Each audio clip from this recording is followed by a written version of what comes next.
प्रकृति वो किताब है जो बिना पढ़े बहुत कुछ सिखा देती है। मैं वो हूँ जो नहीं। और इस समय भगवान बूढ़ा मधमेश्वर हम पहुँच चुके हैं और आनंद की अनुभूति है। बहुत एडवेंचर है। बहुत अच्छा है और यहाँ का वेदर भी बहुत अच्छा है, क्लाइमेट भी बहुत अच्छा है और भोलेनाथ की कृपा। एवरीवन नमस्कार, आप सभी को हर हर महादेव। जैसे आप सभी को पता है कि कल से सावन का महीना शुरू हो रहा है, जो हिंदू का एक पवित्र महीना है। और सावन महीना पूर्णतः भगवान शिव को समर्पित है। और इस शुभ अवसर पर हम अपने मित्रों के साथ, जो पंकज जी और अभिषेक, इनके साथ में हम जा रहे हैं भगवान शिव के पवित्र स्थान मधमेश्वर के लिए। मधमेश्वर पंच केदारों में से एक केदार हैं, जो कि पंच केदारों में दूसरे नंबर पर आते हैं। और हम पहुंचे हैं अगतौली धार। धार मतलब एक पीक पर। और यहाँ से लगभग 200 मीटर आगे तक केवल बाइक जा सकती हैं। हालांकि कुछ लोगों ने यहाँ तक कार कूर पहुँचाई है अपनी। और यहाँ से गोंडार गांव 5 किलोमीटर है और वहाँ से लगभग 18 पूरा जो ट्रैक है हमारा यहाँ से 18 किलोमीटर का है मधमेश्वर तक। ये धर्मेंद्र है जो बिल्लियों से काफ़ी प्यार करते हैं। पंकज भाई पहली बार होंगे हमारे साथ पैसेंजर प्रमोद ब्लॉग और यूट्यूब चैनल पर। और ये दो यूपी के हैं और ये भी जा रहे हैं मधमेश्वर के दर्शन के लिए। यहाँ पर हमने नाश्ता या चाय पानी पीने के बाद हम यहाँ से निकल पड़े हैं गोंडार गांव के लिए। और यहाँ से 200 मीटर आगे सड़क है और वहाँ से निकलेंगे सीधे पैदल गोंडार होते हुए मधमेश्वर। ये अगतौली धार है और सामने पर आप देख बहुत सुंदर झरने घिर रहे हैं पहाड़ों से, लगातार दर्जनों झरने। और ये सामने पे देखो, आप देख सकते हैं कि गाड़ियों की संख्या बता रही है कि कितने लोग मधमेश्वर के दर्शन के लिए गए हैं। और ये तो एक छोटा सा नमूना है बाइकों का यहाँ पर खड़े होने का। पीछे बहुत बड़ी बड़ी पार्किंगें हैं।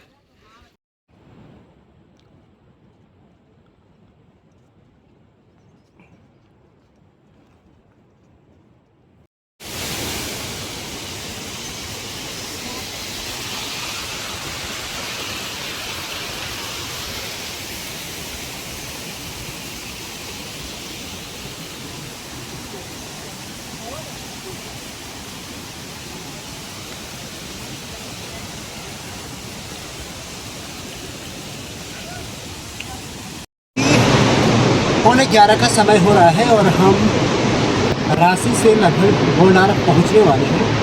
महज 1.5 किलोमीटर आगे गोंडार है और रास्ते में बड़े बड़े पत्थर आपको दिखाई देंगे और बहुत अच्छा सा दृश्य है। और यहाँ पर एक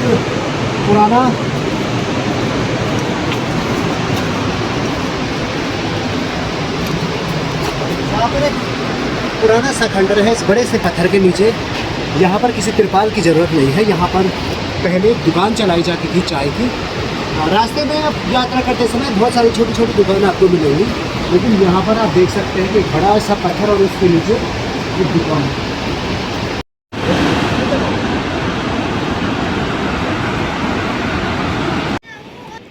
और अभी हम पहुँच चुके हैं गोंडार गांव, जो मधमेश्वर घाटी का सबसे सीमांत गांव है। और मधमेश्वर घाटी का जो सबसे सीमांत गांव गोंडार है वो बसा है इस मधुगंगा के तट पर। मुख्य गोंडार गांव को पीछे छोड़ते हुए हम आगे के लिए बढ़ रहे हैं। और ये है मधुगंगा जो मधमेश्वर से आ रही है और एक और गंगा है, दोनों का संगम यहाँ से आगे बढ़ रहा है और ये है मधुगंगा।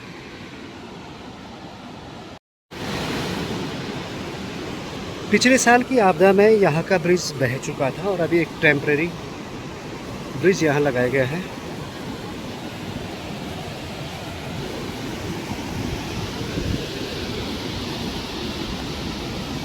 धर्मेंद्र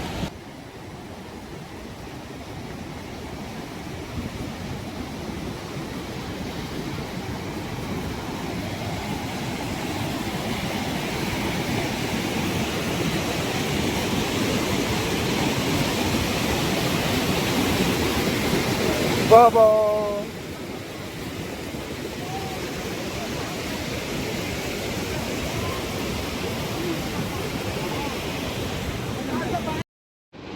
गोंडार का जो अंतिम गांव है वनतोली, ये बनतोली के कुछ मकान आप देख रहे होंगे। बस ये अंतिम गांव है। अब हालांकि इसके ऊपर अब छोटी छोटी दुकानें आपको रास्ते में खाने पीने और या रहने के लिए मिलेंगी, लेकिन गांव का जो आखिरी हिस्सा है वो यहीं पर समाप्त होता है।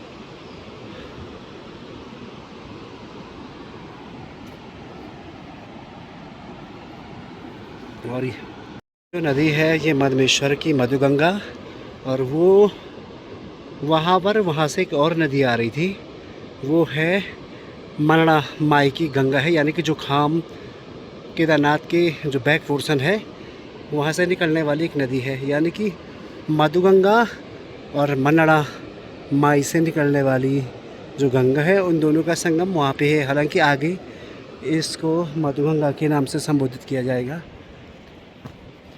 काफ़ी डेंस एरिया है और काफ़ी गर्मी या उमस। वनतोली से 2 किलोमीटर ऊपर, यानी अभी हम मधमेश्वर से 7 किलोमीटर पीछे हैं, और ये मधुगंगा है। और उधर से आने वाली मधुगंगा की जो सहायक छोटी छोटी नदियां हैं,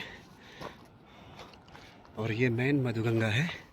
और अभी लास्ट वो टॉप है जहाँ कोहरा लगा हुआ है, हमें वहाँ तक पहुँचना है। मधमेश्वर की अगर आप यात्रा कर रहे हैं तो रास्ते में गोंडार से ऐसी 42 दुकानें आपको मिलेंगी।